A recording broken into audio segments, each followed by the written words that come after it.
మామ ప్రభాస్ అన్న ఫ్యాన్స్ అయితే ఇప్పుడు మారుతి గారిది ఒక పాత వీడియోని పట్టుకొని ఫుల్గా ట్రోల్ చేస్తున్నారు మామ. సో మ్యాటర్ ఏంటంటే ఆ వీడియోలో కొన్ని నిజాలు అయితే చెప్తారు మామ మారుతి గారు అయితే.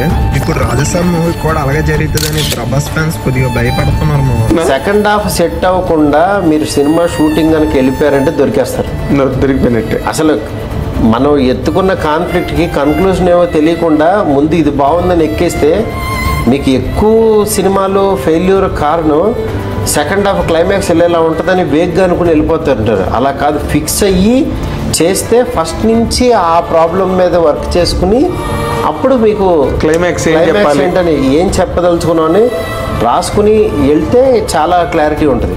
అలాంటి పొరపాటు ఏం జరగలేదు మీ సినిమాల్లో? నా సినిమాల్లో నా యావరేజ్ సినిమాల్లో అన్నిట్లోనూ జరిగింది. అవునా? ఖచ్చితంగా ఇది ఇలా ఉంటుందని వెళ్తాం. ఈ రన్నింగ్లో ఇది కాదు ఇలా వెళ్తే బాగుంటుందని అనుకుంటాం. బాబు బంగారంకి అదే, కొత్త జంటకి అదే, శైల్యారెడ్డికి అదే, పక్క కమర్షియల్కి అదే అనుకుని వేరేలాగా వెళ్ళినాయి.